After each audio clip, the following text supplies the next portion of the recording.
Hi everyone, it's Sue Firth here, just giving you a few tips on something that I know is really important as an issue, and that's talent acquisition. It's the recruitment process and it's also the retention.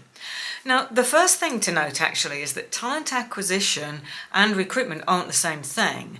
Acquisition is really more about your long-term strategy. How is it that you put things in place and how can you get your team involved in the process of being able to go on the hunt for the right kind of people who might suit your environment, your culture, your values, the whole fit.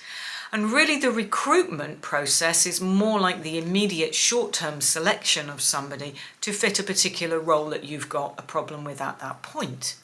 So the talent acquisition process, if you like, is really something that I think is worth having a think about, because what that really means is your employees need to get on board. Now, the way they can do that is often fairly simple. From a first tip, it would be let them get in touch or stay in touch with people who are circulating in their own peer group. And what that means is they may not currently work for you, but they may be becoming unhappy in another business. And that could make them right for the interest of being able to come and join you.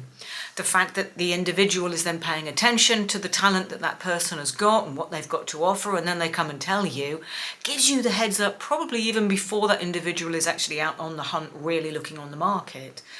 The second thing is I think you could also, as an owner or as an entrepreneur or as an exec, be staying in touch with people. That's those who circulate within your own peer group, those who have become unhappy some reason in a business that's alongside of you perhaps, or even those who have actually left your business but whom you rather regret losing or who needed to leave for whatever reason. Staying in touch with them through LinkedIn, through social media is always a good thing. And I think if you therefore stay on the hunt almost permanently, perhaps on the back burner of your mind, you've then got this talent pool. Now, it's a misnomer to believe that this talent pool is in existence all the time. I totally accept that.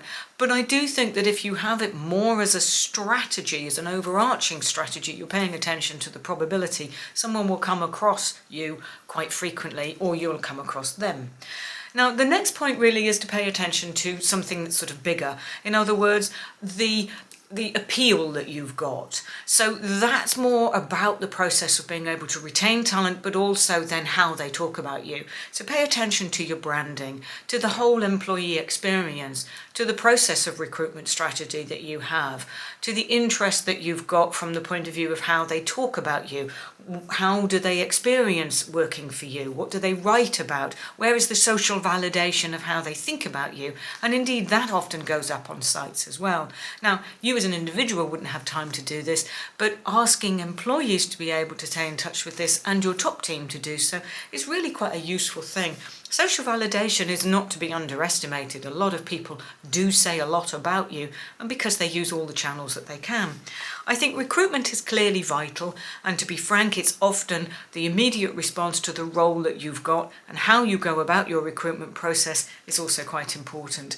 Don't leave people hanging about waiting for answers. Make sure that the selection process is fair. Make sure that you yourself have got a diverse populace within your organisation so that you appeal, so that you are attractive, and so that people are circulating around you. And then I think perhaps the last one, although blindingly obvious, is the age-old adage, try to recruit for, if you like, attitude really rather than just skill, or even instead of skill. Because a 21-year-old who may not yet have the experience but who's got really great drive and willingness to learn could be a really super growth potential for you. So often this isn't a straightforward, simple series of ideas. But there were a few tips for you, and here's a good book as well. Now, this one I read some years ago, but I would like to recommend it. This is by Jeff Smart and Randy Street, and it's Solve Your Number One Problem, which doesn't surprise me now that I've come back to talk to you about it, and I do hope these tips have helped. So take care. I'll be in touch again.